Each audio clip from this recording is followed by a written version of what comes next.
Silicon city ಬೆಂಗಳೂರಿನಲ್ಲಿ ಮತ್ತೊಮ್ಮೆ ಚಿರತೆ ಆತಂಕ ಎದುರಾಗಿದೆ. ಮತ್ತೆ ಚಿರತೆ ಪ್ರತ್ಯಕ್ಷವಾಗ್ತಾ ಇರುವಂಥದ್ದು ಜನರ ಟೆನ್ಷನ್ ಅನ್ನು ಜಾಸ್ತಿ ಮಾಡಿದೆ. ಹೌದು, ಬೆಂಗಳೂರಿನಲ್ಲಿ ಮತ್ತೆ ಚಿರತೆ ಸಂಚಾರ ಮಾಡಿದೆ. ಚಿರತೆ ಕಣ್ಣಾಮುಚ್ಚಾಲೆ ಜನರಲ್ಲಿ ಹೆಚ್ಚಾಗ್ತಾ ಇದೆ ಆತಂಕ. ಬ್ಯಾಡರಹಳ್ಳಿಯಲ್ಲಿ ಮತ್ತೆ ಕಾಣಿಸಿಕೊಂಡಿದೆ ಚಾಲಾಕಿ ಚಿರತೆ. ಮತ್ತೆ ತಡರಾತ್ರಿ 9 ಗಂಟೆಯ ವೇಳೆ ಚಿರತೆ ಓಡಾಟದ ದೃಶ್ಯ ಸೆರೆ ಸಿಕ್ಕಿದೆ. ಮುಂಜಾನೆ 4 ಗಂಟೆಗೂ ಕೂಡ ಚಿರತೆ ಕಾಣಿಸಿಕೊಂಡಿದೆ. ಪದೇ ಈ ರೀತಿ ಚಿರತೆ ಪ್ರತ್ಯಕ್ಷವಾಗ್ತಾ ಇರೋದ್ರಿಂದ ಜನರಲ್ಲಿ ಟೆನ್ಷನ್ ಜಾಸ್ತಿ ಆಗ್ತಾ ಇದೆ. ಅರಣ್ಯ ಇಲಾಖೆಯ ಸಿಬ್ಬಂದಿಗಳಿಗೆ ಹೊಸ ತಲೆನೋವನ್ನು ತಂದಿಟ್ಟಿದೆ. ನೀವು ಕೂಡ ದೃಶ್ಯವನ್ನು ಗಮನಿಸ್ತಾ ಇದ್ದೀರಿ. ರೋಡನ್ನು ಕ್ರಾಸ್ ಮಾಡ್ತಾ ಇದೆ ಚಿರತೆ ರಾಜಾರೋಷವಾಗಿ. ಚಿರತೆಗಳಿಗೆ ರಾತ್ರಿ ಸಮಯ ಅಂದರೆ ಬಲು ಇಷ್ಟ. ಹಗಲೊತ್ತಿನಲ್ಲಿ ಕಾಣಿಸ್ಕೊಳ್ಳೋದು ತುಂಬ ಕಡಿಮೆ. ರಾತ್ರಿ, ಮುಂಜಾವು, ಆಮೇಲೆ ಬೆಳಕಿದ್ದಂತಹ ಜಾಗದಲ್ಲಿ ಚಿರತೆಗಳ ಓಡಾಟ ಇರಲ್ಲ. ನೋಡಿ, ಯಾರು ಇಲ್ಲದೆ ಇರುವಂತಹ ಸಂದರ್ಭದಲ್ಲಿ ಚಿರತೆ ಯಾವ ರೀತಿ ರಾಜಾರೋಷವಾಗಿ ಓಡಾಡ್ತಾ ಇದೆ ಅಂಥೇಳಿ. ಅದಾದಮೇಲೆ ಬೀದಿ ನಾಯಿಗಳು ಜೊತೆಗೆ ಹಂದಿಗಳು ಅಂದರೆ ಚಿರತೆಗೆ ಬಲು ಇಷ್ಟ. ಈ ಸಂದರ್ಭದಲ್ಲಿ ಹೊಂಚು ಹಾಕಿ ಎತ್ಕೊಂಡು ಹೋಗೋದಕ್ಕೆ ಚಿರತೆಗಳ ಓಡಾಟ ಜಾಸ್ತಿ ಇರುತ್ತೆ. ಬಟ್ ಈಗ ಸ್ಥಳೀಯರಲ್ಲಂತೂ ಟೆನ್ಷನ್ ಜಾಸ್ತಿ ಆಗ್ತಾ ಇದೆ ಈ CCTV ಫುಟೇಜಿಂದ. ಏಕೆಂದರೆ ಚಿರತೆ ಓಡಾಡಿದೆ, ಚಿರತೆ ಇದೆ ಅಂದರೆ ಸಹಜವಾಗಿಯೇ ಭಯ ಆಗುತ್ತೆ. ಹೆಜ್ಜೆಗೂ ಕೂಡ ಭಯ. ಚಿರತೆಯ ಕಳ್ಳಾಟಕ್ಕೆ ನಿವಾಸಿಗಳು ಕಂಗಾಲಾಗ್ಬಿಟ್ಟಿದ್ದಾರೆ. ಒಂಟಿ ಚಿರತೆಯ ಗುರುತು ಪತ್ತೆಗೆ ಅರಣ್ಯ ಇಲಾಖೆ ಸಿಬ್ಬಂದಿಗಳು ಹರಸಾಹಸ ಪಡ್ತಾ ಇದ್ದಾರೆ.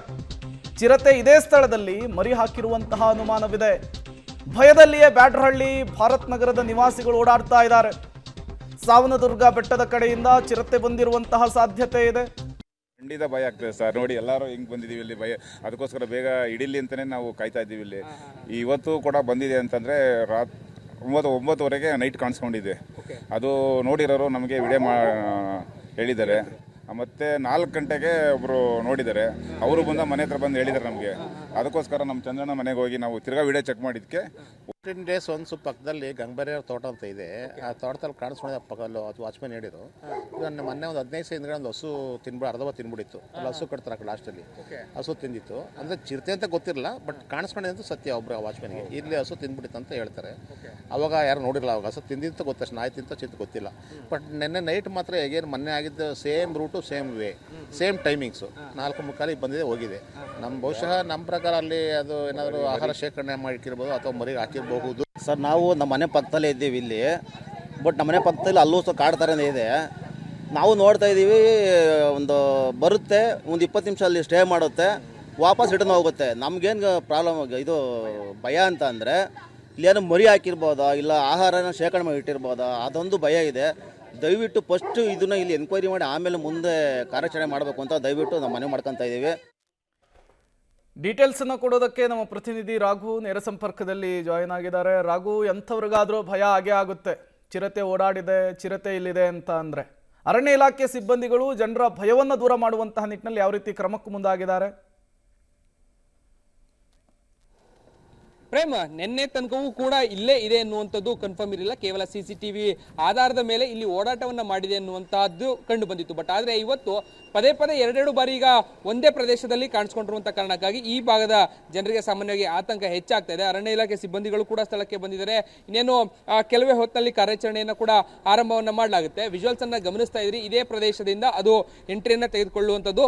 ಇದರ ಎದುರುಗಡೆ ಇರುವಂತಹ ಖಾಲಿ ಜಾಗ ಏನಿದೆ ಅಲ್ಲಿಗೆ ಹೋಗುತ್ತೆ. ಅಲ್ಲಿ ಒಂದಷ್ಟೊತ್ತು ಒಂದು 15 ರಿಂದ 20 ನಿಮಿಷ ಓಡಾಟವನ್ನು ಮಾಡುತ್ತೆ. ವಾಪಸ್ ಮರಳಿ ಇದೇ ಜಾಗದಿಂದ ಎಕ್ಸಿಟ್ ಆಗ್ತಾ ಇದೆ. ಒಂದಷ್ಟು ಅನುಮಾನ ಇರುವಂಥದ್ದು, ಆ ಭಾಗದಲ್ಲಿ ಏನಾದರೂ ಆಹಾರ ಏನಾದರೂ ಶೇಖರಣೆ ಮಾಡಿಟ್ಟಿದೆಯಾ ಅಥವಾ ಮರಿಗಳನ್ನು ಏನಾದರೂ ಹಾಕಿದೆಯಾ ಅನ್ನುವಂಥ ಆತಂಕ ಇದೆ. ಜೊತೆಗೆ ಈ ಭಾಗದಲ್ಲಿ ಸಾಮಾನ್ಯವಾಗಿ ಹೆಚ್ಚಿನ ನಾಯಿಗಳು ವಾಸ ಮಾಡುವಂಥ ಕಾರಣಕ್ಕಾಗಿ, ಜೊತೆಗೆ ಹಸು ದನಕರುಗಳು ಕೂಡ ಈ ಭಾಗದಲ್ಲಿ ಇರುವಂಥ ಕಾರಣಕ್ಕಾಗಿ ಎಲ್ಲಾದರೂ ಇಲ್ಲಿ ಅದನ್ನು ಆಹಾರಗಳನ್ನು ಅರಸಿ ಬರ್ತಾ ಇದೆಯಾ ಅನ್ನುವಂಥದ್ದು ಕೂಡ ಸದ್ಯಕ್ಕಿರುವಂಥ ಅನುಮಾನ. ಗಮನಿಸ್ತಾ ಇದ್ರಿ, ಈ ಭಾಗದ ನಿವಾಸಿಗಳಲ್ಲಿ ಆತಂಕ ಮನೆ ಮಾಡ್ತಾ ಇದೆ. ಯಾಕಂದರೆ ಬೆಳಿಗ್ಗೆ ಎದ್ದ ತಕ್ಷಣ ಕಿವಿಗೆ ಬೀಳ್ತಾ ಇರುವಂಥದ್ದೇ ಅದನ್ನು ನೋಡಿದೀವಿ ಎನ್ನುವಂಥವ್ರ ಜೊತೆಗೆ ವಿಡಿಯೋಗಳು ಕೂಡ ಹರಿದಾಡ್ತಾ ಇರುವಂಥ ಕಾರಣಕ್ಕಾಗಿ ಅನೇಕರು ಕಣ್ಣಾರೆ ಕಂಡಿರುವಂಥದ್ದನ್ನು ಕೂಡ ಹೇಳ್ಕೊಳ್ತಾ ಇರುವಂಥ ಕಾರಣಕ್ಕಾಗಿ ಸಾಮಾನ್ಯವಾಗಿ ಅಕ್ಕಪಕ್ಕದ ನಿವಾಸಿಗಳಿಗೆ ಆತಂಕ ಹೆಚ್ಚಾಗ್ತಾ ಇದೆ. ಸ್ಥಳಕ್ಕೆ ಈಗಷ್ಟೇ ಅರಣ್ಯ ಇಲಾಖೆಯ ಸಿಬ್ಬಂದಿಗಳು ಕೂಡ ಬಂದಿದ್ದಾರೆ. ಹಿರಿಯ ಅಧಿಕಾರಿಗಳು ಕೂಡ ಇನ್ನೇನು ಕೆಲವೇ ಹೊತ್ತಲ್ಲಿ ಬರ್ತಾರೆ. ಬಂದ ತಕ್ಷಣ ಕಾರ್ಯಾಚರಣೆ ಆರಂಭ ಆಗುತ್ತೆ. ಇಲ್ಲಿನ ಸ್ಥಳೀಯರ ಹೇಳುವಂಥದ್ರ ಪ್ರಕಾರ ಬೋನನ್ನು ಇಡುವಂಥ ವ್ಯವಸ್ಥೆಗಳನ್ನು ಮಾಡಬೇಕು. ಬೋನನ್ನು ಇಡುವಂಥ ವ್ಯವಸ್ಥೆಗಳನ್ನು ಮಾಡಿದ್ರೆ ಅದನ್ನು ಕಾರ್ಯಾಚರಣೆಯನ್ನು ಮಾಡಿ ಯಶಸ್ವಿಯಾಗಿ ಅದನ್ನು ಹಿಡಿಬೋದು. ಸೊ ಆ ಕಾರಣಕ್ಕಾಗಿ ಕೂಡಲೇ ಬೋನ್ ಇಟ್ಟು ಬೇಕಾದಂಥ ಕ್ರಮಗಳನ್ನು ಕೈಗೊಳ್ಳಬೇಕು ಅನ್ನುವಂಥದ್ದು ಇಲ್ಲಿನ ಸ್ಥಳೀಯರ ಆಗ್ರಹ. ಸೊ ಆ ನಿಟ್ಟಿನಲ್ಲೂ ಕೂಡ ಇವತ್ತು ಕಾರ್ಯಾಚರಣೆಯನ್ನು ಮಾಡುವಂಥ ನಿಟ್ಟಿನಲ್ಲಿ ಪ್ಲಾನ್ ಅನ್ನು ಮಾಡಿಕೊಳ್ಳಲಾಗ್ತಾ ಇದೆ. Prem. Okay, thank you Raghu ತಮ್ಮೆಲ್ಲ ಮಾಹಿತಿಗಾಗಿ.